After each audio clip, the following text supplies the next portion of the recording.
We all dream of uncovering treasure, but few of us are likely to find it in our own homes. That wasn't the case, though, for one New York City art dealer who learned that she was keeping a priceless artifact in her living room. But how exactly did it get to Park Avenue from ancient Rome? An ancient Roman treasure from Caligula's pleasure ship ended up in a woman's living room. For decades, a priceless mosaic dating back to the time of Emperor Caligula was considered lost, vanished amid the chaos of World War II. And experts were shocked when it turned up in Helen Fioratti's home, thousands of miles from where it had last been seen. The journey was certainly a remarkable one, and it's made headlines around the world. So what is the story of this mysterious mosaic, commissioned by one of the most tyrannical emperors ever to govern ancient Rome? The truth takes us back to the 1st century AD, when Caligula ruled the empire with an iron fist. And it follows an unlikely path over the next 2,000 years, from Mussolini's Italy to a book signing in modern-day New York. The latest installment of this incredible tale began in 2013 when author Dario Del Bufalo attended a signing event for his book Porphyry, published the previous year. Considered an expert in ancient Roman stone and marble, the architect and restorer is certainly no stranger to history. In fact, he resides in a medieval castle that was once the Pope's summer home. On this occasion, though, Del Bufalo had traveled across the Atlantic to New York City, where he hoped to promote porphyry. Telling the story of a distinctive type of igneous rock that graced the mosaics of ancient Rome, it's something of a niche read. Nevertheless, a small crowd gathered to meet the author and watch him sign copies of his book. It was there that Del Bufalo overheard the conversation that would change his life. Speaking to the CBS News segment 60 Minutes in November 2021, he recalls, "There was a lady with a young guy with a strange hat that came to the table, and he told her, 'What a beautiful book. Oh, Helen, look, that's your mosaic.'" Although Del Bufalo was understandably intrigued, he dutifully finished signing the book in front of him before going after the mysterious pair. At first, he couldn't find the woman, although he soon tracked down the young man. And when he approached him, he was told a tale almost too bizarre to believe. Seeking to clarify the situation, Del Bufalo pointed to a picture of a particular artwork and asked the man to repeat what he had said. Happily, he confirmed, "Yes. This is the mosaic that Helen has in her house on Park Avenue." The piece in question, though, had been missing since World War II. "I was screaming at him, but this mosaic is lost," Del Bufalo recalled. And he said, "I don't know. The woman has it since a long time. And she serves tea and coffee on it in her house." In other words, she had been using a potentially priceless artifact as a casual piece of furniture for many years. The woman, it emerged, was Helen Fioratti, an art dealer based in New York City. According to her, she had acquired the mosaic back in the 1960s, but not as the result of some shady, underhand deal. Instead, she had purchased it in good faith from a family of Italian aristocrats. Speaking to the New York Times in 2017, Fioratti explained that, in her mind at least, the sale had been above board. In fact, she claimed, it had even been arranged by a member of the Italian police. Although the man has not been named, he is believed to have worked closely with artwork stolen by the Germans during World War II. At the moment, it's unclear whether or not Fioratti knew the provenance of the beautiful mosaic that spent decades inside her New York City home. Del Bufalo, though, was all too aware of the truth. It dated from the reign of Caligula, Emperor of Rome between the years 37 and 41 AD. Born Gaius Julius Caesar in the coastal settlement of Antium in 12 AD, Caligula acquired his nickname, which means little boot, as a young boy. But if contemporary reports are to be believed, there was nothing innocent or affectionate about his time as emperor. In fact, not long after he came to power, he developed a reputation as a cruel tyrant. At first, historians believe Caligula was beloved by his people, doling out bonuses and hosting grand gladiatorial events. But after a brief sickness during the first year of his reign, his personality apparently changed. Not long after recovering, the emperor ordered the execution of his cousin, the first strike in a short and bloody career. If the rumors are to be believed, Caligula transformed into the emperor from hell, A sadist who enjoyed doling out violent punishments, even where family members were concerned. On one occasion, it's said, he even had his favorite singer put to death, just so that he could enjoy the sound of his screaming. These reports, though, should be taken with a pinch of salt.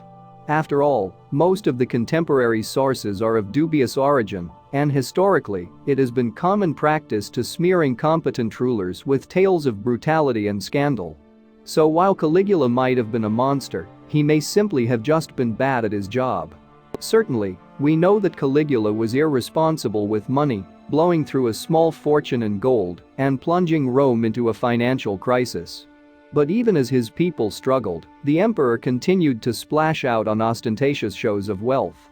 Take, for example, the two great ships that he had built on Lake Nemi, some 20 miles outside Rome. Although experts remain divided on what exactly these vessels were for, the larger of the two ships at least was incredibly luxurious in design. Described at the time as gleaming with jewels, it was equipped with luxuries such as baths, fountains, and marble surfaces. Today, most believe that it served as a pleasure barge for the emperor and his indulgent court. What's most relevant to this story, though, is the fact that this vast ship was also equipped with an array of beautiful mosaics.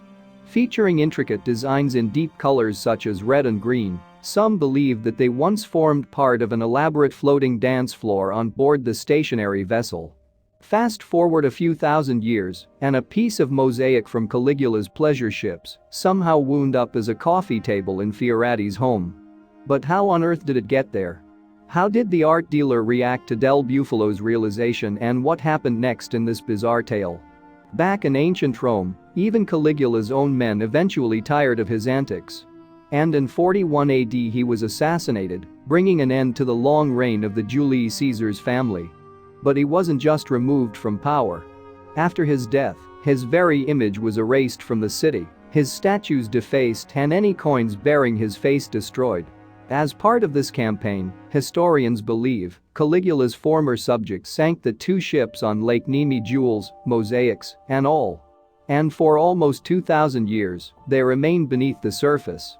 Over time, though, rumors began to circulate concerning the ancient Roman shipwrecks at the bottom of the lake.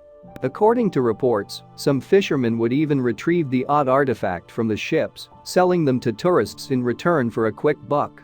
Then, in the 15th century, two men decided to, at the time, though, the technology didn't exist to retrieve wreckage from such a depth. Almost 100 years later, one man succeeded in reaching the wreck with a diving helmet, the first person to view the ships in centuries. Bringing objects such as mosaics and bronzes back to the surface, he was able to piece together an image of how Caligula's pleasure barge might have looked. Strangely, though, it would be another 300 years before academics took a serious interest in the ships. After one aborted mission to raise the wrecks, Italy's Ministry of Education launched its own investigation in 1895. But after the recovery of several artifacts, the Department of Antiquity and Fine Art moved in to protect the delicate remains. Eventually, in 1928 the lake was drained on the orders of Benito Mussolini. Over the course of several months, the water level slowly dropped, revealing the historic ships in all their glory. Eventually, a museum was constructed over the two wrecks, but their time in the spotlight was sadly short-lived. Less than 4 years after the vessels first went on display, Germany invaded Poland, kickstarting the brutality of World War II. And in aligning itself with the Axis powers, Italy placed itself in the crosshairs of the United States Army. On May 31, 1944, a fleet of bombers attacked the region, with some shells landing on the museum. At first, reports claim there was little visible damage to the building and its valuable contents. But within a few hours, smoke began to pour out of the museum. Had the Allies unintentionally destroyed a priceless part of history?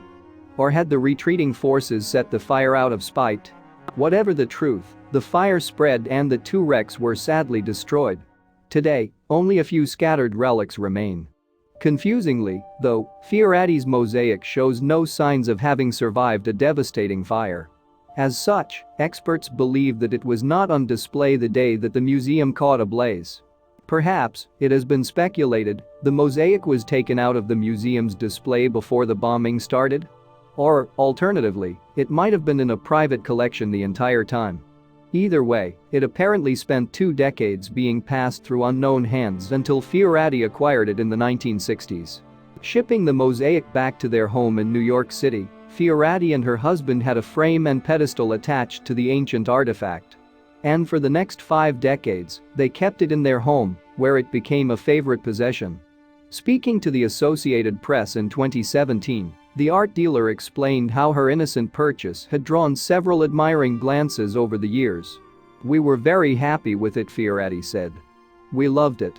We had it for years and years, and people always complimented us on it." Unfortunately, she was unable to recall exactly how much her husband, journalist Nerio Fioratti, had paid for the mosaic. Although, for a genuine piece of Roman history, it was likely a bargain price. Meanwhile, experts had given up the mosaic for lost. Thanks to a photograph taken in the 1960s in Italy, the New York Times reported, they knew that it had survived the bombings intact. But after that, the trail went cold. Certainly, it was the last thing that Del Bufalo expected to uncover on his book tour. Nevertheless, Del Bufalo felt compelled to inform the authorities about the mosaic that was being stored in Fioratti's living room. And when they arrived to investigate, she was unable to produce any paperwork to prove that she was the legal owner of the piece. As a result, her beloved coffee table was seized as stolen property. According to the New York Times, prosecutors suspected that the mosaic had been stolen from the Nemi Museum at some point before the disastrous bombing. In a statement, Cyrus R. Vance Jr., New York's district attorney at the time, explained, "These items may be beautiful, storied, and immensely valuable to collectors, but willfully disregarding the provenance of an item is effectively offering tacit approval of a harmful practice that is, fundamentally, criminal." For her part, Fioratti has decided not to fight the decision. In an interview with the New York Times, she admitted that she did not have the time nor the energy to argue her case in court. And even though she insisted that the mosaic had been legally acquired, the piece was duly shipped back to its native Italy. "I felt very sorry for Fioratti, but I couldn't do anything different, knowing that my museum in Nemi is missing the best part that went through the centuries, through the war, through a fire, and then through an Italian art dealer, and finally could go back to the museum," Del Bufalo says. "That's the only thing I felt I should have done." Despite this sense of duty, though, Del Bufalo clearly feels guilty about depriving Fioratti of the mosaic. And by way of compensation, he has offered to gift her a detailed replica to stand in its place. Speaking to 60 Minutes, he says, "I really would do a copy for her. Exact copy. She could not tell the difference." Meanwhile, the mosaic has taken up residence in its new home, the Museum of Roman Ships near Leonardo da Vinci Airport in Rome. Alongside the remains of a port built by Caligula's successor, Emperor Claudius, these relics offer a fascinating insight into life during the days of the Roman Empire. The mosaic testifies how important and luxurious these imperial ships were. Alberto Bertucci, the mayor of Nemi, told the Associated Press in 2021. "These boats were like buildings. They were not supposed to sail, and they confirm the greatness of this emperor, who wanted to show the greatness of his rule of the Roman Empire through these ships." Thanks for watching, and don't forget to like and subscribe.